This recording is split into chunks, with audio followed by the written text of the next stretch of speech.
exhibits that were identified through Dr. Burton. The defense had the opportunity to review all those, and do you wish to be heard on? And actually, Ms. Cleaver, do you have a list for us, or do you want to go through the numbers? Yes, if I could just read the numbers. Yes. That's all right. Yes, so the plaintiffs are moving 27, 28, 52, 53, 54, 55, 56, 156, 158, 159, 160, 161, 162, 163, 164, 165, 166, 167, and 168. And in addition, by agreement of the parties, we're going to add the Michaud deposition as plaintiff's 175, but we haven't printed and marked that yet, so we'll be able to provide the physical copies tomorrow. All right. Mr. We're just going to say we have no objection to those. No objection to this. No objection to any of them from either defendant? That's correct, Your Honor. Okay. Then plaintiffs, we want me to read the numbers out again for the record, but 27, 28, 52, 53, 54, 55, 56, 156, 158, 159, 160, 161, 162, 163, 164, 165, 166, 167, 168, and what will be marked and introduced as 175 in the Shaw deposition are all admitted into evidence. Thank you, Your Honor. Your Honor, while we're on the topic of admitting documents into evidence, I've just handed opposing counsel a list of supplementary documents that were discussed during Dr. Burton's testimony, primarily on cross-examination. These are all documents that the court can take judicial notice of. They're the session laws dating back to 1840 and coming through 1933. I have prepared supplemental index and additional hard copies of those documents for the court, for the clerk, as well as the court reporter, and plaintiff's counsel has a copy as well. Okay. So are you asking that those be introduced as defense exhibits during the plaintiff's case in chief? Well, mechanically, I'm not entirely sure how it comes in, whether it matters whether we do it now or later. I was thinking that in keeping with our discussion of putting the documents forth at the conclusion of the witness with which they were discussed, that it made sense to do so now, particularly since we're not calling any live witnesses to do the same. And I have labeled them legislative defendants exhibits, so they continue off of our numbers. And would like the court to take judicial notice of them and then accept them as evidence. Is there any objection by the plaintiffs to that? So the plaintiffs have no objection in principle. We did just get these, so we'd like the opportunity to just have what time, I'll review them during the testimony, and we can just let you know if everything looks in order. It's also possible, if possible, that there may be another sort of similar session law from this period of time, early 20th century, that we would want to add. Okay. So if we could just have some time to review that and confirm. Okay to hold the defense motion? That's fine. Okay. All right, so we'll hold the defense motion on this open at this time and just come back to it after the recess or after lunch, whenever the plaintiffs have had time to review. Okay. All right. Anything further that we need to address before we resume testimony? So before we call our first witness this morning, I conferred with the defendant's counsel this morning and thought we'd just give sort of a preview of what we're expecting today and the next couple of days in terms of timing. Okay. We're hoping to put on 3 witnesses today. Our expert, Dr. Tracy Birch, and then 2 of the plaintiffs, Shahida Norman, who's an individual plaintiff, and Diana Powell from Justice Served. Depending on the length of the crosses, we expect that their testimony will take us through today, though it seems sort of possible that it could conclude a bit before 4:30. Our next witness is another expert. We're not able to start his testimony until tomorrow morning at 9. So just wanted to put that out there. After conferring with the defendants, I do believe there's a chance that the evidence and even closing arguments will finish on Thursday. So it's possible the parties will be able to give everyone 1 day back for the week. Okay. I won't hold you to that right now. Yeah, I just Our wanted to put it out. experiences, Yeah. you know, it's appreciated, but, so thank you for that. Yep. Anything for the defendants to add, any of that? Nothing from the legislative defendants, Your Honor. Anything for the state? Okay. All right, then, we're ready for the plaintiff's next witness. We would like to call Dr. Tracy Birch. Dr. Birch, you would come around, please, ma'am. Your Honor, could we test the screens? Are they on for today? Let's see.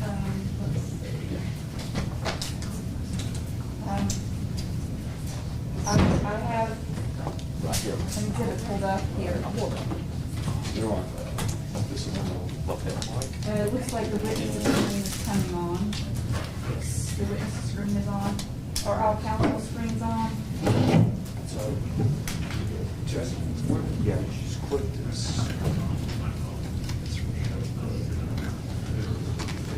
Defense, are your screens on? Well, Everybody? we had them yesterday, but they kept blinking and we couldn't really use them.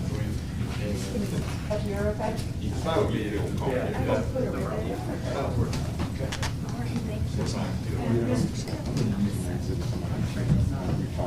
Yeah, I'm gonna, pull mine up and just. Mr. Atkinson, will you be conducting the examination? I will, Your Honor. Okay. Dr. Birch, you're mic'd, Deputy, you mic'd? Okay. Testing? Great, thank you. If I could ask you to stand up just to be sworn, please, ma'am, just raise your right hand, just to be affirmed, sorry. Do you solemnly affirm that the testimony you're about to give this court shall be the truth, the whole truth, and nothing but the truth? And this is your solemn affirmation. Yes, I do. Thank you. Dr. Birch, given that you are socially distanced, if you are comfortable removing your mask to testify, that's fine. If you're not, you're welcome to leave it on. I just ask that when answering the attorney's questions, if you could speak slowly and clearly, the court reporter is taking down everything that's being said. If it is a yes or no answer, I need you to answer out loud with yes or no. And please let the attorneys finish their entire question before you start answering. And I will remind the attorneys to do the same if you are speaking, to not speak over you as well. Okay? Yes, Your Honor. Thank you, ma'am. Mr. Atkinson, whenever you're ready, sir. Thank you, Your Honor. Daryl Atkinson, counsel for the plaintiffs. Dr. Birch, could you state your name for the record? Yes, my name is Tracy Birch. I'm pulling up what's been marked as exhibit number 30. Dr. Birch, can you identify this exhibit as a copy of your CV? Yes, it is. I'm going to ask you a few questions about it, please. What is your educational background? So I received my PhD from Harvard University in government, which is political science and social policy. And where are you currently employed?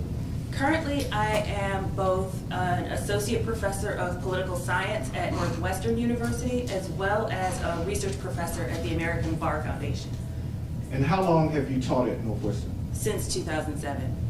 How long have you been a research professor at the American Bar Foundation? Since 2007. Let's talk a little bit about your academic work. Have you received any awards for your academic work? Yes, I have. Could you please list them for the court, please? So for my book, Trading Democracy for Justice, I was awarded several national awards, including the Ralph Bunche Award for the best book from the American Political Science Association, as well as the best book in urban politics from the urban section of the American Political Science Association, and the C. Herman Pritchett Award from, I'm sorry, the what award? Sorry, that was the Urban Politics Award, the best book award in urban politics from the urban politics section of the American Political Science Association, and the C. Herman Pritchett Award from the Law and Courts section of the American Political Science Association. Have you received any awards, any other awards for your academic work? Yes, for my dissertation, I received the best dissertation on the subject of political science, the Robert Knox and Topham Prize at Harvard. I also received the national awards as well, the E.E. Schachtschneider Award, SCH. I'll look it up on the CV. Okay. The E.E. Schachtschneider Award from the American Political Science Association, the William M. Anderson Award from the American Political Science Association, and that was for the best dissertation in law, federalism and intergovernmental relations. I also received the Urban Politics Best Dissertation Award from the American Political Science Association. Thank you. Sticking with your publications, can you identify the books that you have written or contributed to that relate to criminal justice or voting? Yes, so my book, Trading Democracy for Justice in 2013, is about criminal justice. Also, we do cover some aspects of voting and criminal justice in my co-authored book with Jennifer Hope Shield and Veshla Weaver, Transforming the American Racial Order from 2012. Can you just give us a brief summary about Trading Democracy for Justice? What was that book about? Yes, so in Trading Democracy for Justice, I looked at primarily data from Georgia and North Carolina. And the point of the book was to study the geographic concentration of criminal convictions. If we think about how criminal convictions, even if aggregated up at a state or a county level, we often miss much of the importance of the ways that we incarcerate people and the ways that we punish people, because most people who are convicted of crimes come from just a few neighborhoods within even a whole state. And so once we start to break down and locate people in space, we can actually see disenfranchisement rates, incarceration rates, and community supervision rates are actually very high at a local level. And so the book looks at both measures what that disenfranchisement, incarceration, and community supervision looks like at a community level, and then it tests the effects of that living in a place with high concentrations on people who live in those neighborhoods, even if they are not themselves subject to criminal justice interventions. Thank you. Continuing with your publications, can you identify the articles that you've written related to criminal justice or voting that have appeared in peer-reviewed journals? Yes. So the 2015 article, Skin Color and the Criminal Justice System Beyond Black-White Disparities in Criminal Sentencing, that appeared in the Journal of Empirical Legal Studies. The 2014 article, The Old Jim Crow, Racial Residential Segregation and Neighborhood Imprisonment, was in Law and Policy, which is a peer-reviewed journal. 2014, again, The Effects of Imprisonment and Community Supervision on Political Participation. That appeared in the Annals of the American Academy of Political and Social Science. Articles. 2012 article, Did Disenfranchisement Laws Help Elect President Bush? New Evidence on the Turnout Registration of Florida's Ex-Felons. 2011, my article, Turnout and Party Registration Among Criminal Offenders in the 2008 General Election, appeared in Law and Society Review. Fixing the Broken System of Financial Sanctions from 2011, appeared in Criminology and Public Policy. 2011, I believe Destabilizing the American Racial Order had some data on political, and that's all of the peer-reviewed articles. Thank you, Dr. Birch. Can you identify the published works that rely on data analysis from North Carolina? Yes, that would be the 2014 article, The Old Jim Crow, the 2014 article, The Effects of Imprisonment and Community Supervision on Political Participation, my book, Trading Democracy for Justice, The 2012 article, Did Disenfranchisement Laws Help Elect President Bush?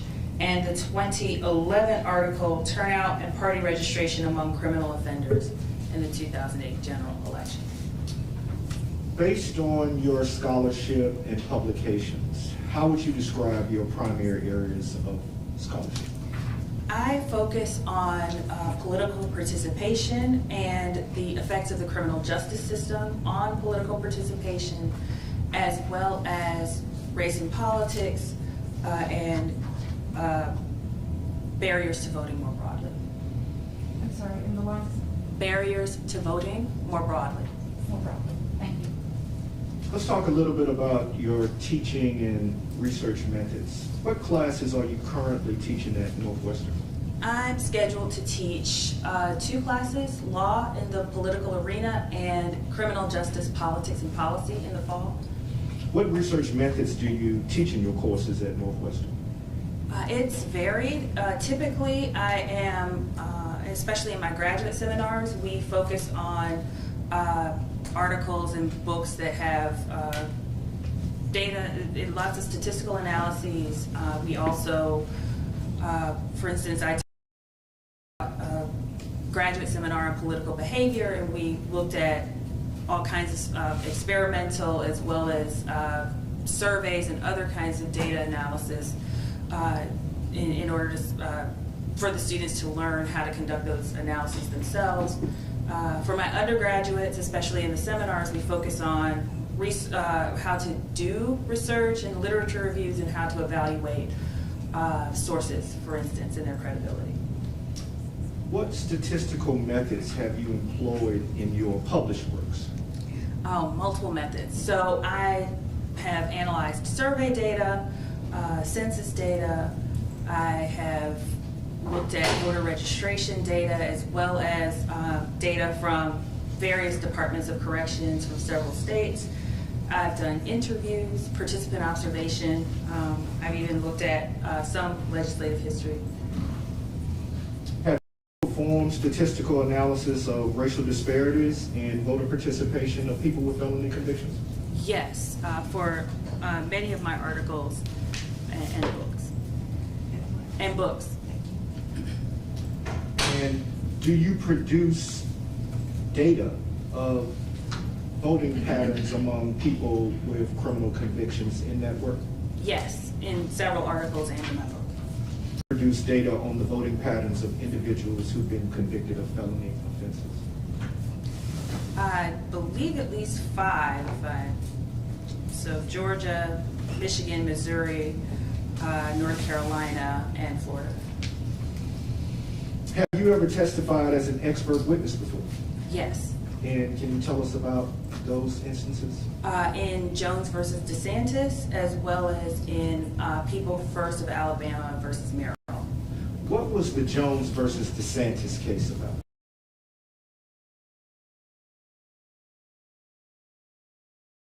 It was a case that was about the re-enfranchisement of people who had been serving felony convictions in Florida, and my part was about assessing the system of legal financial obligations that that Florida had in place for people to figure out how much they owed in order to pay their sentence. Did the court accept you as qualified to provide expert testimony in those cases? Dr. Birch, are you charging plaintiffs any fees for your expert work in this case? Yes, I'm charging $300 an hour. At this time, Your Honors, we would tender Dr. Birch as an expert in political science, public policy, statistics, and racial disparities in political participation. Any objection? None from the legislative bench, Your Honor. Mr. Ward? No objection. So the court will accept Dr. Birch as an expert in the field of political science. Okay, I can't read my note. What was the second? Public policy. Public policy, statistics, and racial disparity in political participation. Correct.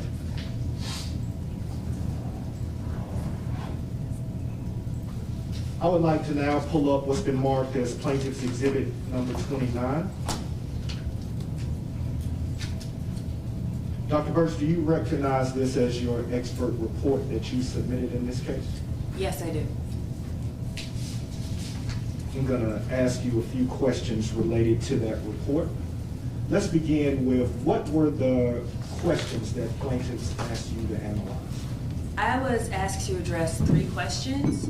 First, to attempt to estimate the voter turnout and registration of the population that was serving a sentence in the community for a felony conviction in North Carolina. Second, I was asked to review the scholarly literature to evaluate the claims of the state interests of the legislative and the Board of Elections defendants. And the third was to address and discuss the broader harms for individuals and communities of felony disenfranchisement.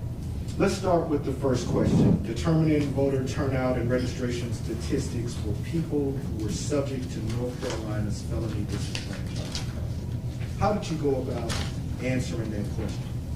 So to answer that question, I first took data from the North Carolina Department of Public Safety and merged it with data from the North Carolina statewide voter registration file and history file in order to see the voter participation of people who are currently serving a sentence in the population. And we're going to talk about each question and your findings in more detail, but broadly, could you describe what you found the answer to that question to be? I found that the North Carolina's disenfranchisement law prevented thousands of people from voting because I found that based on their past participation as well as the participation of similar groups, that at least 20% of the disenfranchised population that was serving sentences in the community would have voted in the absence of that law. Thank you, Dr. Birch. Now moving to the second question that plaintiffs asked you to study. Evaluating the claims of government interests asserted by the defendants in light of the scholarly research on criminal sentencing, felony disenfranchisement, and the political participation of people with felony convictions. How did you go about answering that question? I reviewed the scholarly literature on felony disenfranchisement and political participation from several disciplines, including political science and sociology, and I found no evidence to support the claims of either the legislative defendants or the State Board of Elections. And finally, the last question that plaintiffs asked you to analyze, Dr. Birch, discuss the individual and societal harms that may result from felony disenfranchisement of people living in the community. How did you go about answering that question?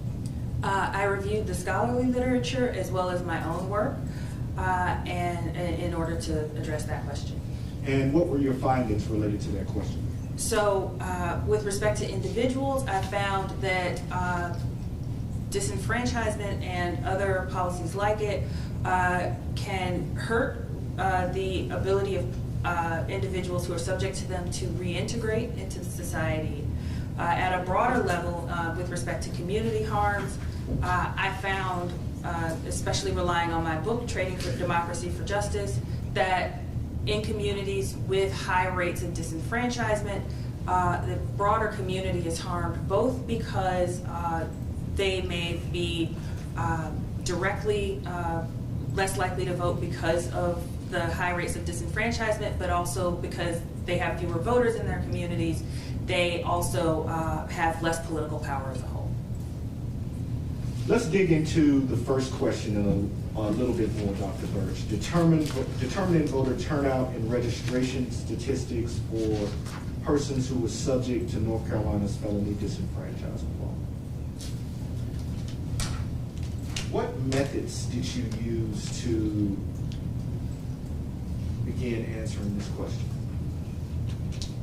So, as I mentioned, I looked at data from the North Carolina Department of Public Safety, merged with the statewide voter registration files, and in order to do that merging, I used an exact matching technique, with the first round of matching being done through the last name, middle name, first name, year of birth, race, and gender. For the unmatched people from that round, I then went through a second round of matching, which dropped the middle name, and just used last name, first name, year of birth, race, and gender. And then the third round for the unmatched people, I dropped race and then just did last name, first name, year of birth, and gender to match. And most of the people were matched through the first round with all of the criteria. Have you used these procedures before? Yes, in many of my published articles that I mentioned before, as well as for my dissertation. Have other researchers used the same procedures in their research on voter participation of people with felony convictions? Yes, Meredith and Morse, and as well as Gerber and some other researchers have used my methods to produce similar estimates in other states as well as in North Carolina. When other researchers use methods that you've developed in their subsequent research, does it validate your methods? Yes, to the extent that they both provide additional testing as well as replicate my findings. I would now like to pull up what's been marked as Plaintiff's Exhibit number 32, entitled Voter Registration and Turnout Among North Carolina's Community Supervised Population, data from the State Board of Elections and the Department of Public Safety. We're looking at table number 1. Dr. Birch, I'm going to direct your attention to various rows and columns with my questions. I will attempt to be as descriptive as possible to avoid any confusion, but if you don't understand my question, please just stop me and say you don't understand. Dr. Birch, what group is represented in the row entitled All and the column entitled Current Eligible Supervised Population? So in that row, that is the total number of people who were serving a felony sentence in North Carolina in the community who were eligible to have registered to vote. So they were citizens over the age of 18. And what group is represented in the row entitled All and the column entitled Ever Registered? So of the 5,286 people who were under supervision who could have registered to vote, 52,826 people who were under supervision who were eligible to vote, 20,362 were matched to a record in the voter file as having registered to vote in the past. And just for the sake of the record, Dr. Birch, was that 52,826? Yes, 52,826. Thank you.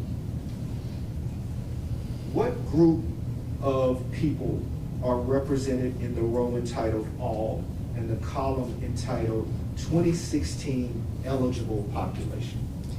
So in that column, of the people who are currently serving a felony sentence in the community in North Carolina, 36,508 people were eligible to vote in 2016, meaning that they were citizens over the age of 18 in that election and not serving a sentence for a felony. And among this group of people, what group of people is represented in the row entitled All and the column entitled Vote 2016? So of that 36,508 people who could have voted in that election, 7,356 did so, a rate of 20.1%. I would now like to refer Dr. Birch to what's been marked as Plaintiff's Exhibit number 31, Figure 1.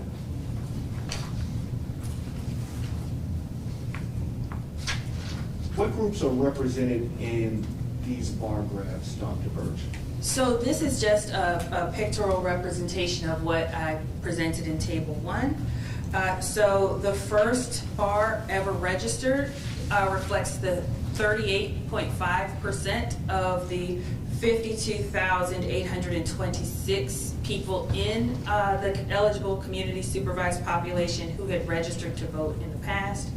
And the second bar, vote 2016, is the 20.1% of the 36,508 people who were eligible to have voted in 2016. How do these turnout rates compare to other demographic groups? So I also looked at the voting and registration supplement of the current population survey in order to see what people with similar educational backgrounds, whether they had voted in 2016. And I also found a rate roughly of about 20% turnout for that group as well. I would now like to go back to what's been marked as Plaintiff's Exhibit number 32, table number 1. Dr. Birch, you analyzed this data looking at race as well. What percentage of African Americans fit in the ever registered category? So according to the Department of Corrections data, there were 23,106 African Americans who were currently eligible, who were in the community supervised population, who were citizens over the age of 18. 9,208 of them, or 39.9%, were matched to a record in the voter file. What percentage of whites fit in that category? So there were 27,378 white people on community supervision who were eligible to have registered. 10,530, or 38.5%, had done so. When it comes to the vote 2016 category, what percentage of African Americans fit in that category? So there were 15,011 African Americans who were eligible to vote in 2016. 3,030 did so, and that's a rate of 20.2%. And what percentage of whites fit in that category? 19,943 were eligible to vote. 4,157 did so, and that's a rate of 20.8%. How does this data relate to the total number of blacks and whites who were registered to vote in 2016? So even though these numbers are roughly similar in this population, it turns out that there are about 1.5 million black people registered to vote in North Carolina at the time that I did this study, and about 4.8 million white people registered to vote. And so as a percentage of the voting population, this is a much larger, the black population is much larger of a fraction of the, relative to the registered voters. It's almost 3 times as large of disenfranchisement rate relative to whites. Thank you, Dr. Birch.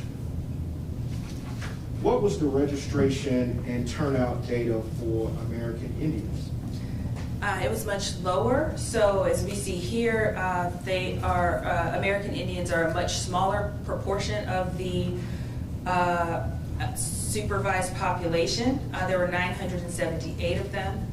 313, or 32%, had registered to vote at some point in the past. Of them, 632 were eligible to vote in 2016. 82 did so at a rate of 13%. What was the registration and turnout data for Asian Americans? Again, much smaller numbers and much smaller participation. So for Asian citizens, that was, there were 156 serving a sentence in the community. 24 had registered in the past, and that's a rate of 15.4%. 124 were eligible to vote in 2016. 9 did so, and that's a rate of 7.3%. Dr. Birch, I want to highlight a slight inconsistency between Table 1 in your narrative explanation of the turnout data of Asians and American Indians in the first paragraph on page 13 of your report. Let's go back to table 1 really quickly. What percentage of Asians and American Indians voted in the 2016 election respectively? I have 7.3% and 13% respectively. Now looking at the top of page 13, where you explain in narrative form the percentage of Asians and American Indians that voted in 2016. What percentage do you detail in narrative form in the first paragraph on page 13? So I wrote only 7.8% of eligible Asians and 11.8% of eligible American Indians voted in 2016. How do you explain this discrepancy? It's just a typo. I mistakenly put in data from this table 3 as opposed to the data from table 1. And we're going to get and explain table 3 later on, is that right? Yes. Now I would like to move to gender. You analyzed this data looking at gender as well, Dr. Birch. I did. I want to direct your attention back to Plaintiff's Exhibit number 32, Table 1. What percentage of women ever registered? So as I note in my report, women is the registration and turnout of women is likely to be an underestimate because of the exact matching that I do, and women often change their names when they get married and the like, so I'm likely to miss some of them. But even given that, there were 11,144 women in the current eligible supervised population who could have registered. 4,804 had done so, a rate of 43.1%. With respect to turnout, they also voted at higher rates. So of the 8,838 who were eligible to vote in 2016, 1,923 did so, and that's a rate of 21.8%. And how does this data compare to men in the data set? Women are higher participators than men, and so only 37.3% of the 41,682 men had ever registered, and so I'm sorry, only 15,558 men, or 37.3%, registered, and 5,433, or 19.6%, turned out to vote in 2016. Thank you, Dr. Birch. I would like to now pull up what's been marked as Plaintiff's Exhibit number 34, Figure 3. It's entitled Voter Registration and Turnout by Age Among Eligible Citizens Currently Under Community Supervision in North Carolina. Dr. Birch, what people are represented by the blue legend?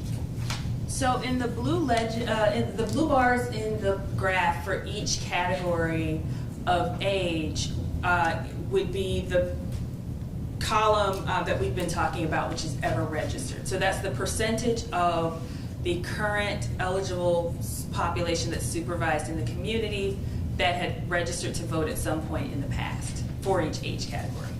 And what group of people are represented by the orange legend? So for the orange bars, that is of the eligible people who could have voted in 2016, the orange bars represent for each age group the percentage of them that did so. And what were your findings as they relate to citizens age 18 to 29? So as you can see from the graph, they had the lowest participation rates. There were 20,000 of them who were roughly 20,000 of them who were eligible to have registered, and as you can see here, 36.1% did so. And what were your findings as they relate to citizens 30 to 44? As you can see, this is actually, these data are taken from Table 1. And so going back to Table 1, which is reflected here in the chart, 15% of the Oh, sorry, you asked about age 30 to 44. That's correct. Okay, so 40%, looking here at the blue bar, of people aged 30 to 44 had registered to vote in the past, and mapping over here onto table 1, looking at age 30 to 44, the last column, that's 7,758 out of 19,391 people. What were your findings as they relate to citizens age 45 to 60? So here on figure 3, the blue bar for age 45 to 60, that is 48.2% had registered to vote in the past, and then coming back over to look at that same data in table 1, age 45 to 60, 3,886 people had registered to vote in the past out of 8,054 who could do so. How many of those folks turned out to vote? So of age, I'll just go through all of the age categories here. So going back to figure 3 here, so we can see that the lowest turnout is among people aged 18 to 29 in the orange bar, and 15% of them, going back to table 1, 15% of them, or 2,206 out of 14,728 of them voted. For age 30 to 44, 21% voted, and again, that's growth in turnout from the youngest people in the group. 21% voted, and then going back to table 1, that is 2,971 out of 14,125 people. Ages 45 to 60, 30, we're up to 30% turnout now as the group gets older. And that is 17,043 people out of 1,743 people out of 5,801 total who were eligible. For the oldest cohort, people over the age of 61, what were your findings as they relate to this group of citizens? So this is the smallest group, but they have the highest participation. So as we can see from figure 3, of the group that was eligible to have ever registered, 50% had done so. And 36.6% of those who were eligible to vote in 2016 did so. And if we go back to table 1 to look at the data specifically, that is 538 out of 1,075 people who had ever registered to vote, so that's 50%, and 301 out of 823 who could vote in 2016 did so, and that's the rate of 36.6%. How do your findings related to age compare to the general population? So if there is a truism in political science, it is that voter participation increases with age, such that younger people are generally less likely to turn out to vote than older people, and also to register. And that was consistent even in this population of people who were supervised, who were under community supervision at the time of the study. Yes. Dr. Birch, you also analyzed data related to the type of punishment that people got. Let's talk about that a little bit. We're still at Plaintiff's Exhibit number 32, Table 1. What do you mean by the characteristic no time in prison? So by that, I'm referring to people who had never served a prison sentence in North Carolina at the time of my study. So either in the sentence they were serving currently or any previous sentence. And just for the sake of the record, what does the characteristic served time in prison mean? So people who had ever served a sentence in prison in North Carolina, either for the sentence, for the conviction they were currently serving or any prior one.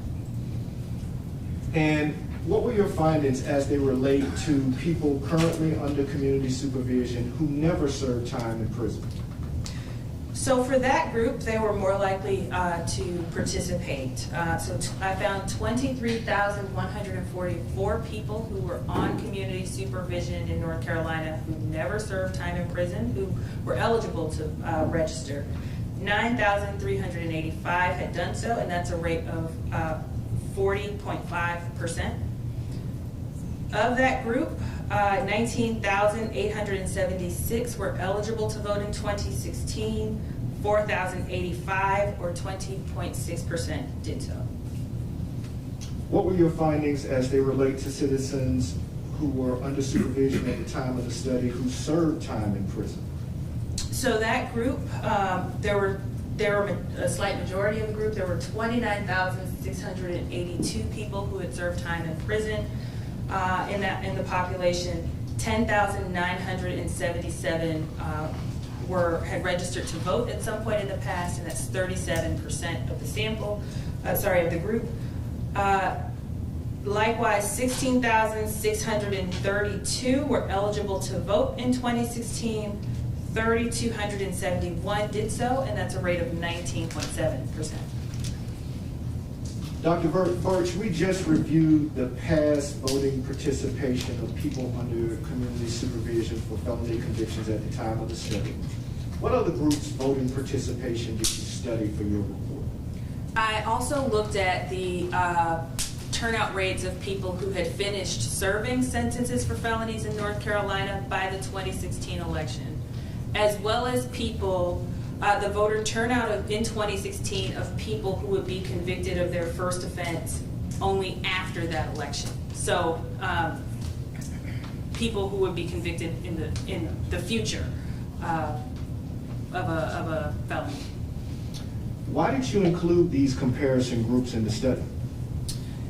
Because typically what you really want to know is what someone would have done if they hadn't been disenfranchised. And that's actually impossible to study. So my strategy has been to look at comparison groups to figure out and kind of get several different estimates of what that group would do in the absence of disenfranchisement. So I have three here. The first is what they themselves, the group who's currently supervised, did in the past, which we just reviewed. The second is to look at people who had been disenfranchised for felonies in North Carolina once they finished their sentences to see what they had done. That's another comparison point. And the third comparison point is to look at, again, people who, a separate group of people who before they were convicted, what their voter turnout was is just a third comparison point. And why did you include these comparison groups in the study? Again, just because it gives a baseline to figure out what that participation would be in the absence, and I like to provide several estimates, and if they're all kind of pointing in the same direction, it's for robustness. Let's talk about the group that completed felony sentences before the 2016 election. What procedures did you use to analyze this data? Similar to what I did with the first group, I matched Department of Public Safety records to data from the statewide voter registration file and the history file using last name, 3 rounds of matching, so last name, first name, middle name, year of birth, race, and gender for the first round, dropping middle name for the second round, dropping race for the third round. And how did you identify people who had finished serving their felony sentence prior to the November election? Using the data from the Department of Public Safety, their notations as well as the sentence calculation. I would like to pull up what's been marked as Plaintiff's Exhibit number 35, Table 2.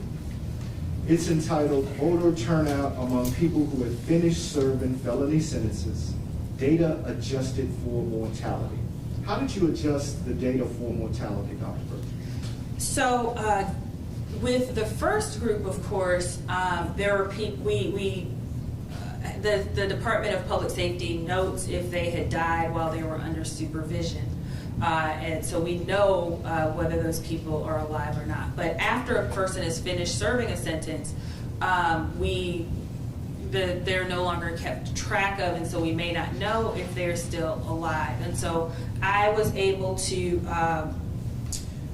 use the Social Security mortality life tables to adjust for the likelihood that someone was still alive based on their age and gender. And let's talk about table number 2. What group is represented in the row entitled Total and the column entitled 2016 Eligible Population? So that is the group that had finished serving a felony sentence in North Carolina, who were over the age of 18 and citizens who were eligible to vote in 2016. And how many of those people were there? 372,422. Thank you, Dr. Birch. What group is represented in the row entitled Total and the column entitled Vote 2016? That is the group that was matched to an entry in the voter file that actually voted in 2016. And how many of those people were there? 27,000, there were 103,130, or 27.69% that voted. You also looked at this particular group in the data based on race as well. Of the people who completed serving felony sentences prior to the 2016 general election, how did turnout vary among racial groups? So we see a similar pattern as with the currently supervised population, to the extent that black and white turnout is higher than American Indian and Asian turnout. And we see for black turnout, 29.86%, or 562 people voted in 2016. For white turnout, that was 44,572 people who voted in that election, and that's a rate of 26.34%. Among American Indians, much smaller numbers in the ex-felon population as with the other, but the one I just reviewed, but again, turnout was lower, so about 19.9% voted in 2016. Among the Asian population, 6.21%, or 39 people voted in 2016. Thank you, Dr. Birch. Of the people who completed serving felony sentences prior to the 2016 general election, how did turnout vary based on age? It's a similar story to what I told you before. Turnout increases dramatically as people get older. So for the group aged 18 to 29, which is a very small proportion of this population, 13.06% voted in the 2016 election. Again, this is people who have finished serving sentences by the time of that election. Age 30 to 44, we see an increase in turnout. 22.37% of them voted in 2016. People who had finished serving sentences, felony sentences, who were aged 45 to 60, 32.01% of them voted in 2016. And of the group age 61 and up, 35.46% voted in 2016. We see the same consistency of people voting more as they get older. Yes. Let's talk about the other group of, you also looked at this data based on punishment type, is that right? Yes. So what were your findings of the people who completed serving felony sentences prior to the 2016 election? How did turnout vary based on punishment type? So again, it's a similar pattern to what we saw in the first group. The people who had finished serving sentences who had never served time in prison, 28.51% voted in 2016, and that is higher than people who had served time in prison in the past, who had finished serving their sentences. 27.28% voted in 2016. Thank you, Dr. Burks. Let's look at the other group that you analyzed. I think you refer to them as pre-conviction. These are folks who were not convicted of a felony before the 2016 election, but were convicted of a felony sometime in the future. Is that right? Yes, their first felony conviction was after the 2016 election. I would now like to pull up Plaintiff's Exhibit number 36, Table 3. It's entitled Voter Turnout Among People Convicted of Their First Felonies in North Carolina After the 2016 Election. Data from the State Board of Elections and the Department of Public Safety. What procedures did you use to match individuals for the pre-conviction analysis of your report? So again, I used the matching of Department of Public Safety data to statewide voter registration files. And in this case, I did use the 3 rounds of matching again, just as a reminder. First round is last name, middle name, first name, year of birth, race, and gender. Second round drops middle name. Third round drops race. How did you identify people who had no felony convictions before the November 2016 election? So just if they had a record in the file prior. How many individuals did you identify who were convicted of their first felony only after the 2016 election? There were 34,644 people who would be convicted after the 2016 election to when I conducted my study. And how many individuals from this group voted in that election? 7,070 or 20.4%. In addition to their turnout, did you observe any unique characteristics among the individuals convicted of their first felony after the 2016 election? So it makes sense that this group is disproportionately younger than the other comparison groups. So about half of this group, 17,344, are between the ages of 18 to 29. Whereas you look at the people who have finished serving sentences, age 18 to 29 is only about, is less than 10% of that group. Of the individuals that you identified who were convicted of their first felony after the 2016 election, what were your findings when you compared racial groups? So again, similar patterns, even though this group is younger. So for Asian turnout and American Indian turnout is lower than that of Black turnout and white turnout. Asian turnout was 7.8%, Black turnout 20.3%, American Indian turnout 11.8%, and white turnout was 21.3%.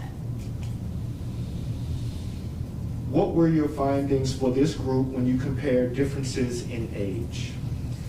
We still see the same pattern of dramatic increases in turnout by age, even among the pre-conviction group. So for age 18 to 29, which again, half the group, 15.7% voted.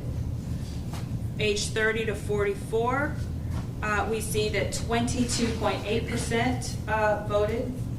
Age 45 to 60, 33.1% voted. Age 61 and up, 45.5% voted.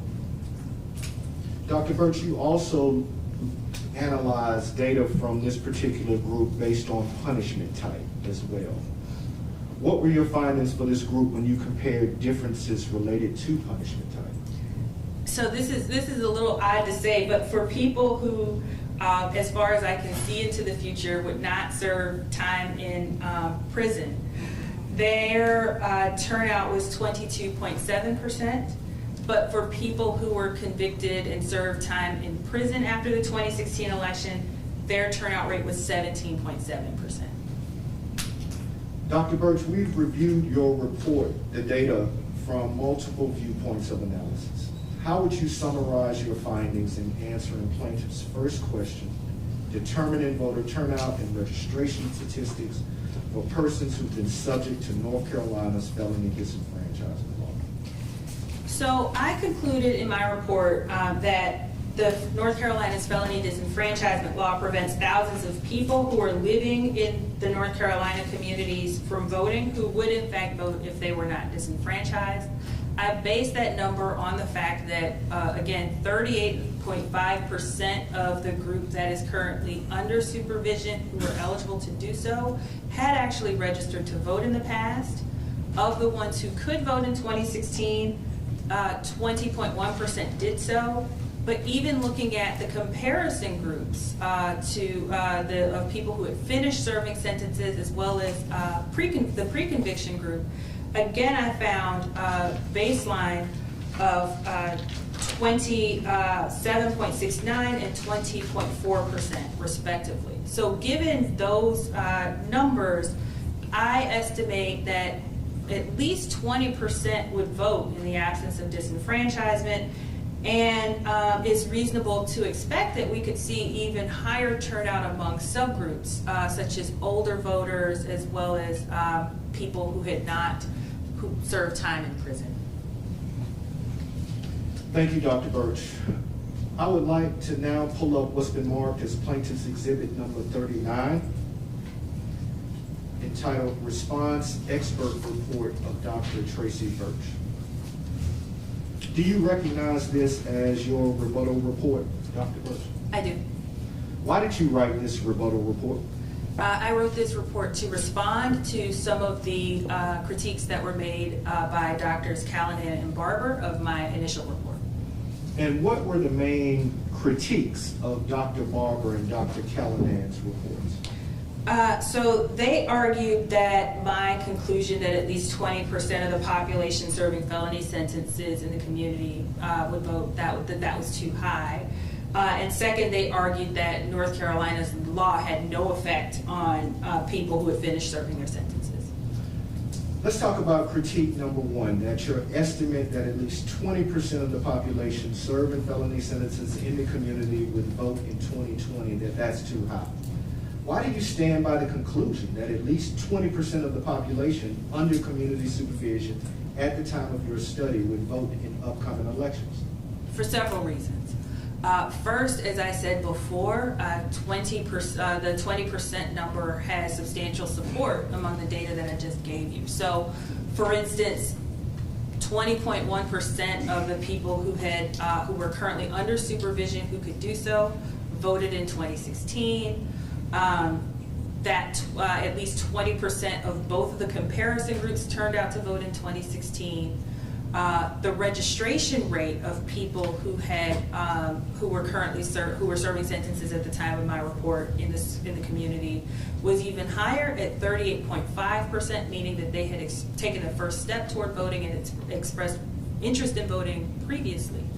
But I also noted in my report that my estimates were conservative for several reasons. First, as I mentioned here, I have certainly underestimated the turnout, the registration and turnout of women, because they often change their last names, and I'm using an exact matching technique.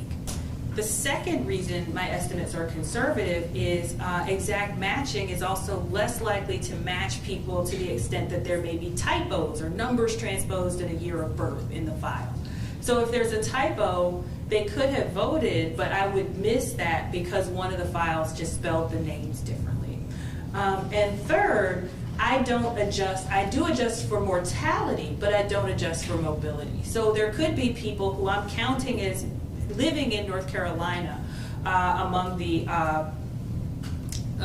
people who finished serving sentences, for instance, who may have left the state and may be voting somewhere else. And I'm still counting them as the denominator. So for those reasons, my estimates are conservative because of some of the methodological choices that I made, and I was upfront about that in my report as well. How would the fact that all of those folks are now 4 years older impact your conservative estimate? So again, given the fact that we've seen how voter turnout and registration increases dramatically by age. As people get older, they're more likely to vote. So the fact that people are 4 years older makes them more likely to vote. Why were the criticisms to your conclusion that at least 20% of the population under community supervision at the time of the study would vote in upcoming elections? Why were those criticisms flawed? So first, in his report, Dr. Callanan said I only relied on two groups, the pre-conviction and the post-conviction, people who had finished serving their sentences to make those estimates. And that just completely ignores the data that I gave you in Table 1, which is the people who themselves are currently on community supervision for felonies, what they themselves did in the past. So second,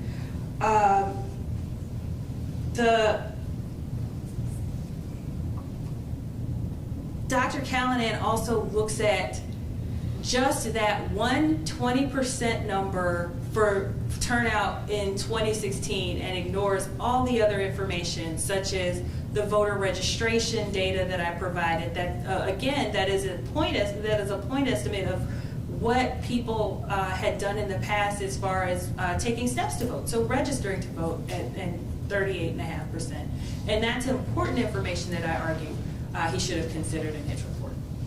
What data points serve as an indication that someone may vote?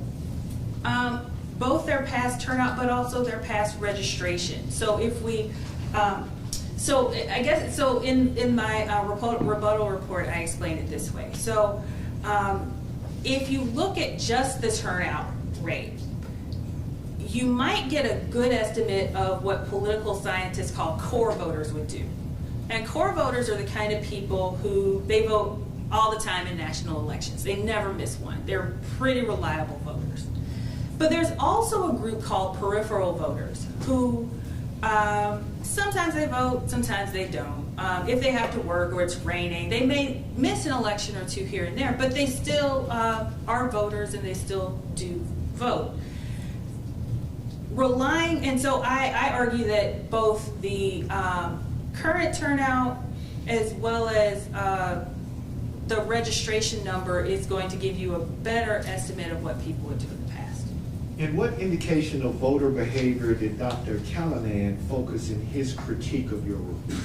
He just looked at the 2016 voter turnout. And so in my rebuttal report, as to make the point of why that's invalid, I also then go back and look at the 2012 voter turnout in this group as well to illustrate my point about core and peripheral voters and why you need to take into account registration as well. This distinction between core and peripheral voters, is that a common way that political scientists sort people who vote? Yes. And why is that distinction between core and peripheral voters important as it relates to your conclusion that 20% of people currently under supervision would vote in upcoming elections?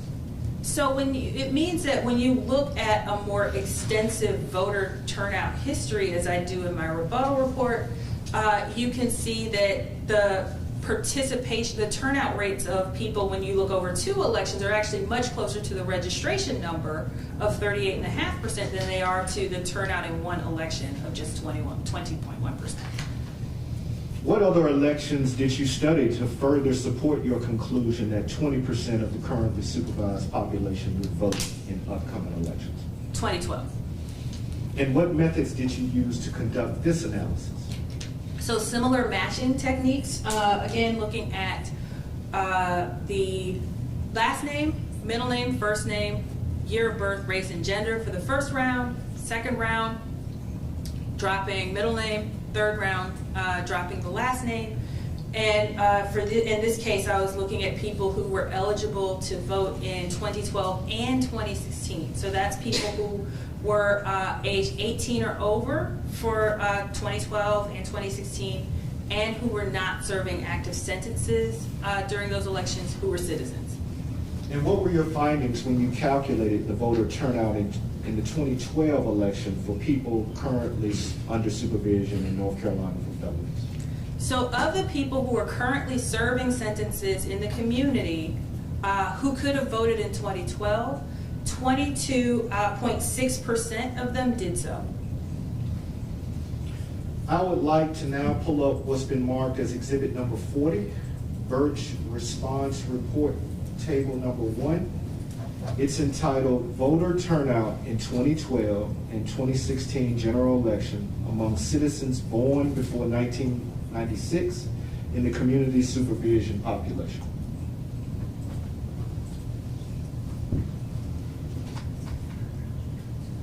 What people are represented in this table?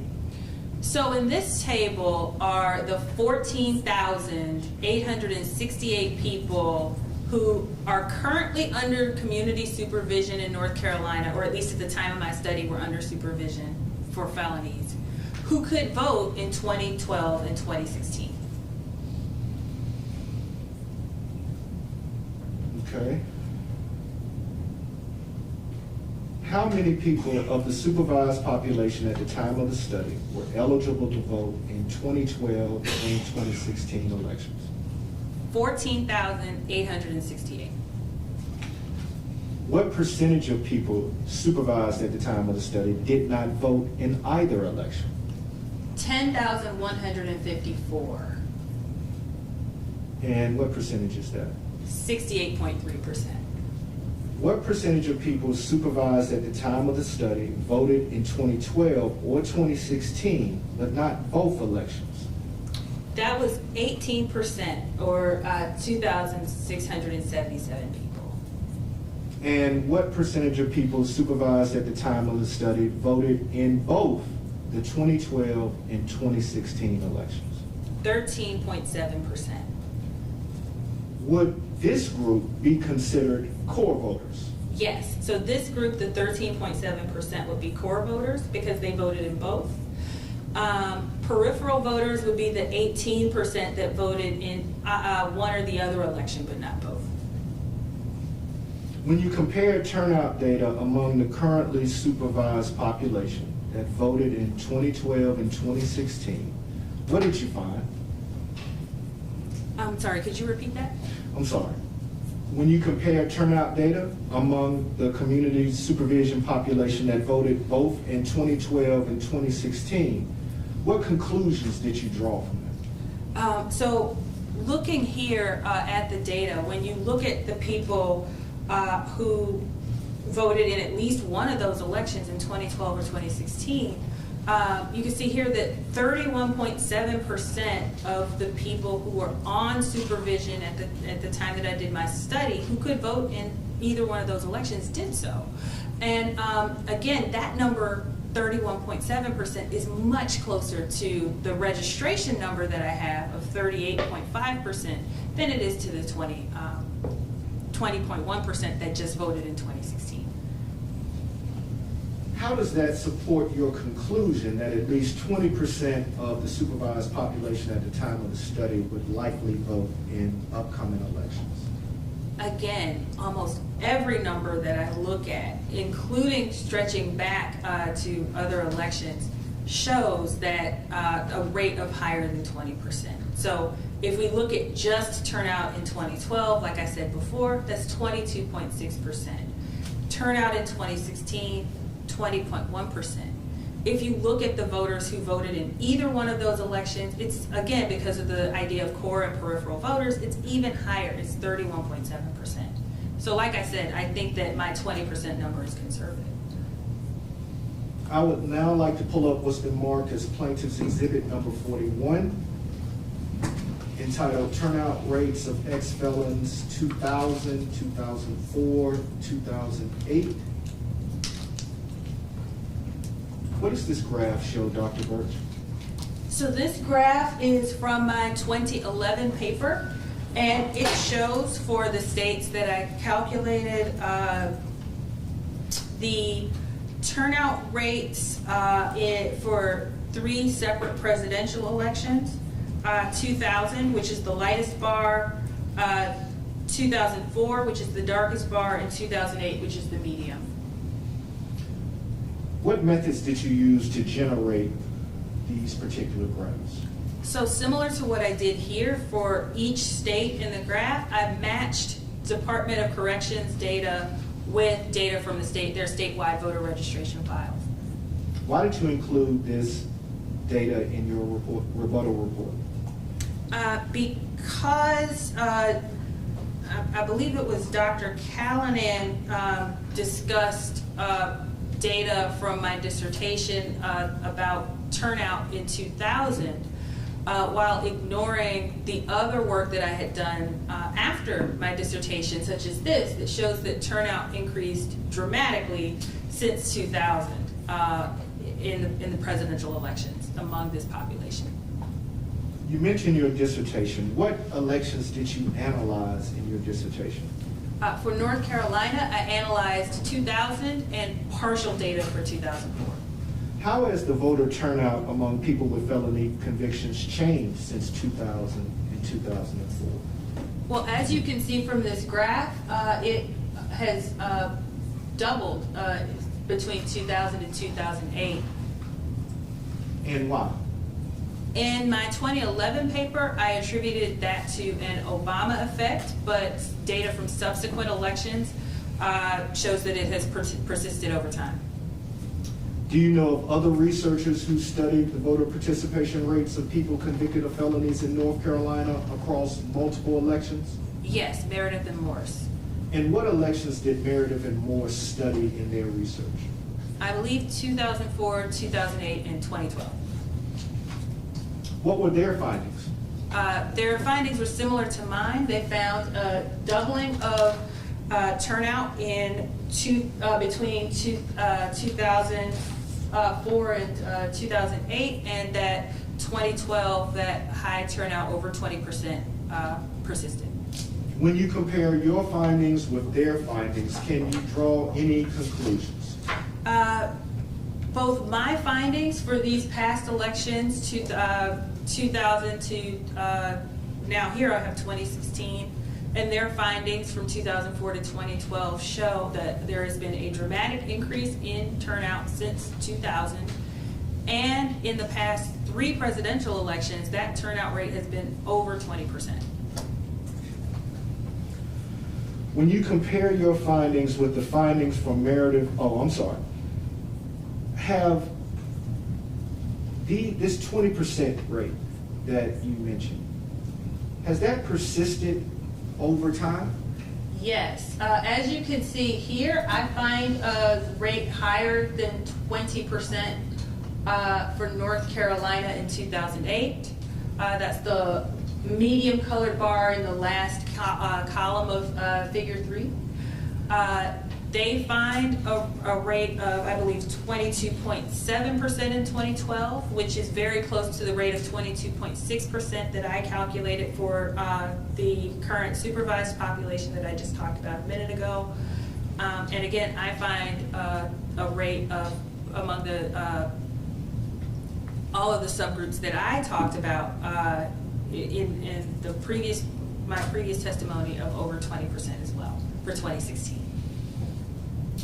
Thank you, Dr. Birch. Now I would like to move to a discussion of your findings and answering plaintiff's second question.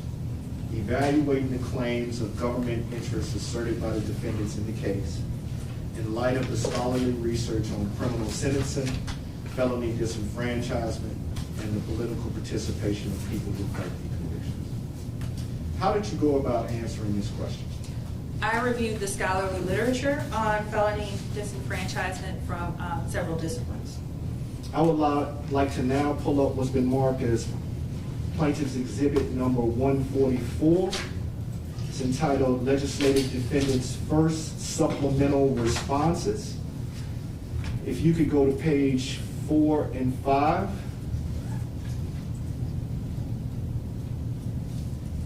Dr. Birch, can you please read these government interests into the record?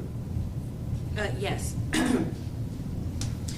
Implementing the North Carolina constitutional mandate. Objection. Witness, the attorney asked her to read the interests into the record, but it's missing the context of what. Can you speak into the microphone? Yeah. Oh, I'm sorry. Thank you. She's reading from the bullet points, but not from the line for the bullet points that introduces what the bullet points are saying. So this is plaintiff's 144. that right? I can't get it.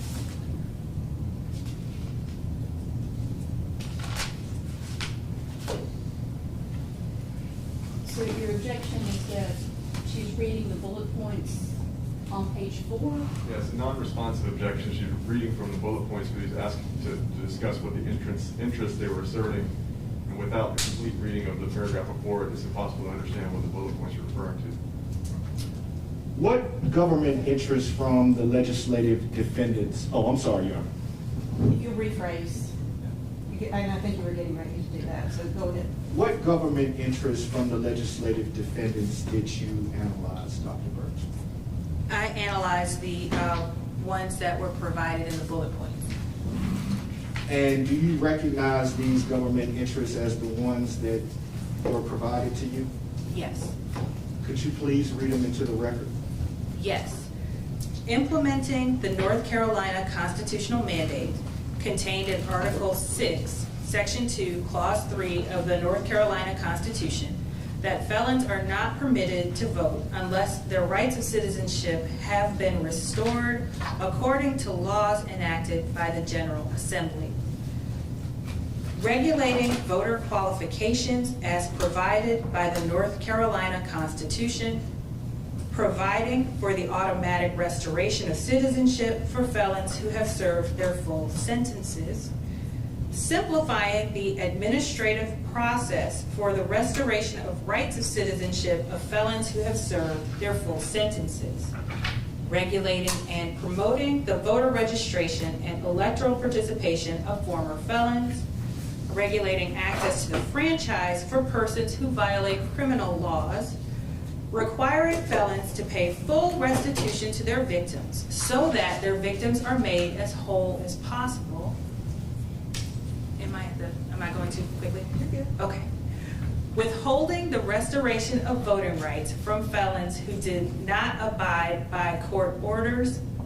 Withholding the restoration of voting rights from felons who have not completed their entire sentence. Requiring felons to complete all conditions of probation, parole, and post-trial supervision. Thank you, Dr. Birch. You also were provided government interest from the State Board of Elections, is that right? Yes. I would now like to pull up what's been marked as Plaintiff's Exhibit 146, page 4 and 5.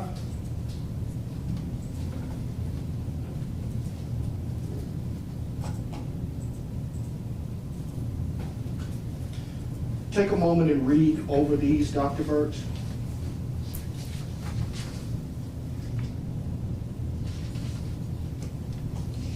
Were these the government interests that were provided to you by plaintiff's attorneys that State Board of Elections submitted? Yes. Can you please read these government interests into the record?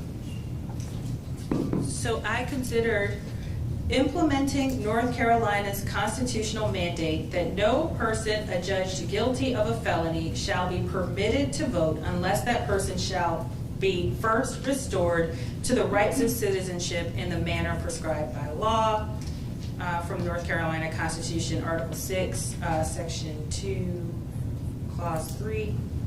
Simplifying the administration of the process to restore the rights of citizenship to North Carolinians convicted of felonies who have served their sentences. Eliminating or lessening the effect of the prior law's discretionary determinations as to whether a North Carolinian convicted of felonies deserves to have his or her rights restored, which, in the pre-1971 version of the law, also permitted members of the community to object to any individual's restoration of rights. Regulating, streamlining, and promoting voter registration and electoral participation among North Carolinians convicted of felonies who have been reformed. Avoiding confusion among North Carolinians convicted of felonies as to when their rights are restored. Eliminating burdens on North Carolinians convicted of felonies to take extra steps to have their rights restored after having completed their sentences. ensuring that all persons convicted of felony offenses fully satisfy their obligations before their rights of citizenship are restored, encouraging compliance with court orders, and setting uniform standards for the retention and restoration of citizenship rights. Thank you, Dr. Birch. Did you categorize these government interests into groups? Yes, I put them into 3 groups because I thought the literature would address some of them similarly. What categories did you put these government interests into? So broad categories. So the first one was ensuring that voting is predicated on the completion of the entire sentence, including the conditions and obligations of parole or probation. The second category, imposing a standard for the restoration of voting rights that is uniform rather than arbitrary, capricious, or confusing. And the third category, encouraging the reenfranchisement and registration of citizens who have completed their sentences. Let's talk about the first category of government interest, ensuring that voting is predicated on the completion of the entire sentence, including the conditions and obligations of parole or probation. Dr. Birch, what government interest did you put in this category? So the government interests, ensuring that all persons convicted of felony offenses fully satisfy their obligations before their rights of citizenship are restored.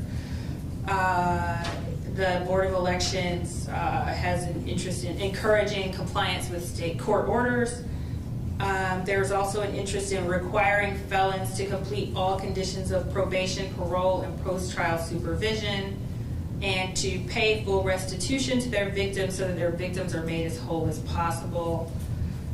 Withholding the restoration of voting rights from felons who do not abide by court orders and who have not completed their entire sentence.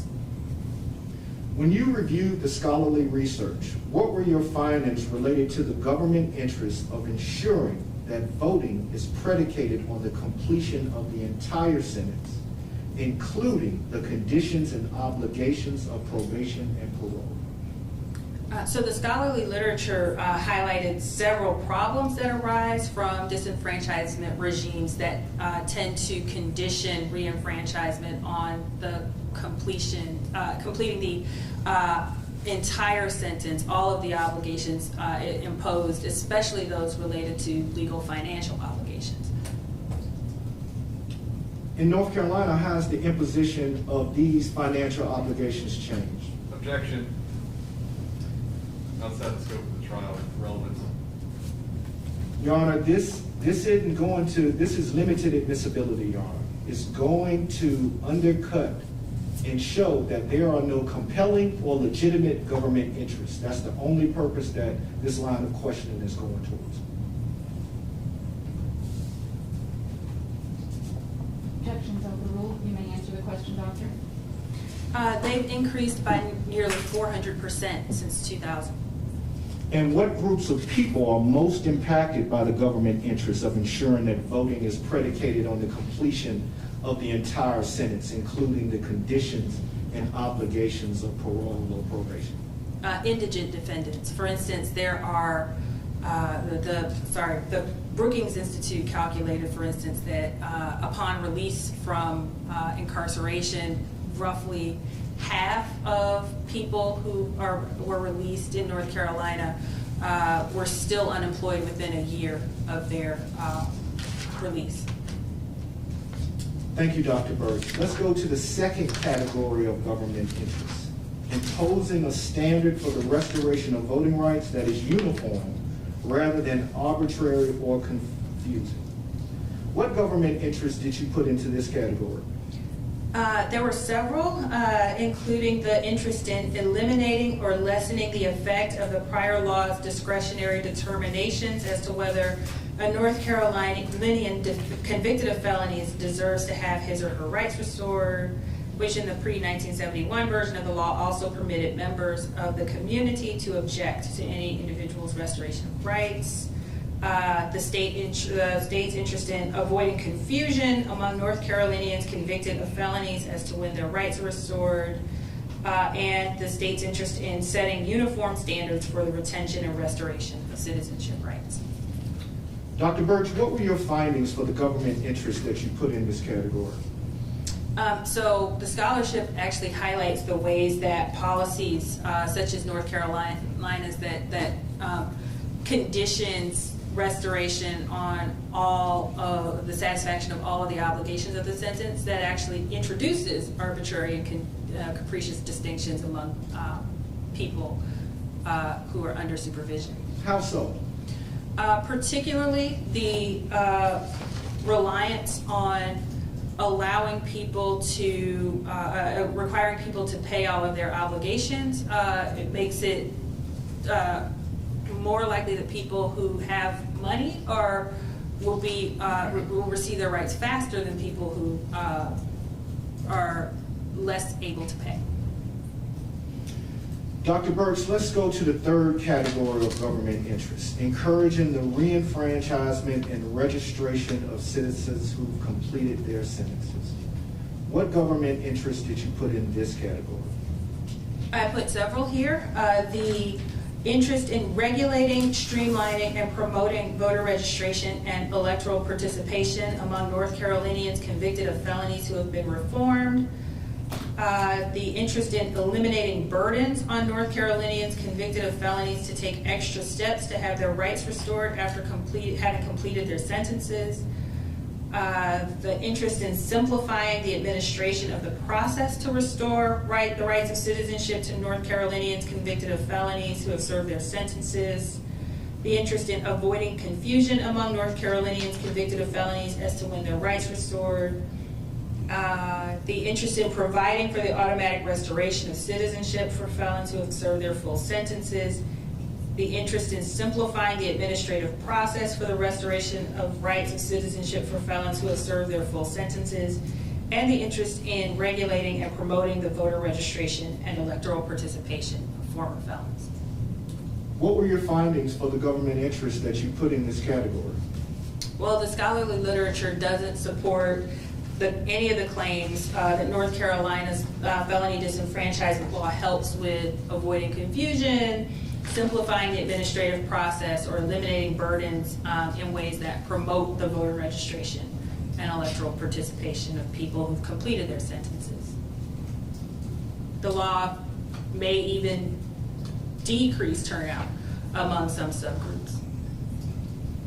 How does the automatic restoration of voting rights after a felony sentence impact voter confusion? So it's not a guaranteed solution to voter confusion to the extent that just the existence of a law that disenfranchises people itself leads to widespread misunderstandings among people with felony convictions about whether and when they can vote, even in states that have automatic restoration. The literature shows that confusion can come from a lot of places, but there have been audit studies where people call offices in different states to see what kinds of responses people calling to inquire about their voting rights might get. And those studies show that despite what the official rule is on the books, or the law on the books, in actuality, local bureaucrats themselves can contribute to confusion by either giving people faulty information or providing no information at all or refusing to answer questions. How have efforts by government officials to notify people who finished serving their felony sentences impacted turnout and registration in North Carolina? So there was a study done of this by Meredith and Morse, and they argue that North Carolina's notification process has no effect on registration and turnout among people who have finished serving their sentences. And why have efforts by government officials to notify people who finished their sentences been ineffective at increasing turnout and registration? Meredith and Morse give several reasons related to the implementation of the process, and the first is that the packets that the information that people were given lacked clarity. The second was that the pamphlets were given in an exit packet with a bunch of other documents, and the information tended to be lost or crowded out.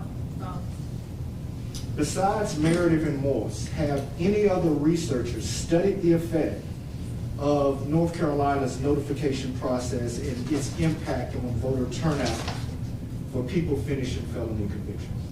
I didn't find anything. How does your data, as far as the rates of turnout of people aged 18 to 29, support your conclusion that North Carolina's current felony disenfranchisement law may even decrease turnout among important subgroups? So again, if you look at the data that I showed you earlier, if we look at the 2016 turnout among people aged 18 to 29 who had finished serving a felony sentence in North Carolina, their turnout rate was 13.01% in 2016. And that's several percentage points lower than the turnout of both the pre-conviction group who hadn't been convicted yet. Their turnout was 15.7%, and even the current supervised population, what they did in 2016, and their rate was 15%. So again, asserting that they're helping with reintegration, there's no evidence that the post-completion group is in any way doing better or even reached parity with what the other two groups who hadn't yet been convicted were doing. Their turnout is lower. Dr. Birch, how do you summarize your findings as they relate to the government interests asserted by the defense? So, as I say in my report, neither research that is based specifically on studies from North Carolina nor research from other states supports any of the claims that the government interests, that the defendants are asserting as far as their government interests in this case. So, with respect to ensuring that people convicted of crimes serve out their entire sentences, as I showed, that tends to create problems with respect to imposing burdens on indigent defendants that they may find impossible to overcome. The disenfranchisement law, rather than making uniform distinction, rather than making the process uniform, creates distinctions among people based on their ability to pay. And third, the policy fails to promote restoration and voting among people who finish serving their sentences. As the research by Meredith and Morse shows, they're not even, there's no effect of their notification process, and my data also don't show any positive effect of the law on the restoration of citizenship. Dr. Birch, I now want to refer you back to Plaintiff's Exhibit number 39, your rebuttal report. In that rebuttal report, you referenced two main criticisms offered by Dr. Barber and Callahan. Can you remind me of what those criticisms were again?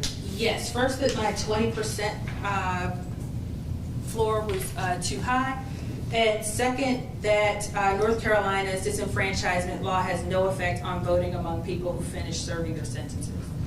Let's now talk about the second criticism by the defendant's experts, that North Carolina's disenfranchisement law has no effect on voting among people who have finished serving their sentences. Actually, Mr. Atkinson, we're going to take our morning break. If you could hold that question, sir.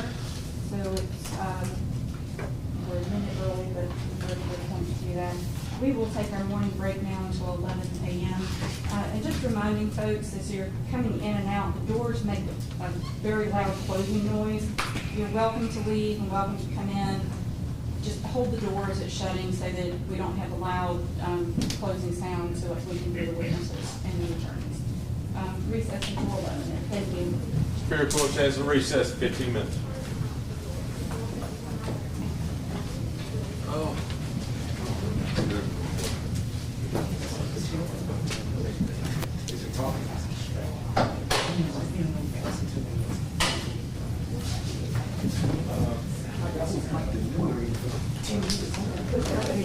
What if I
She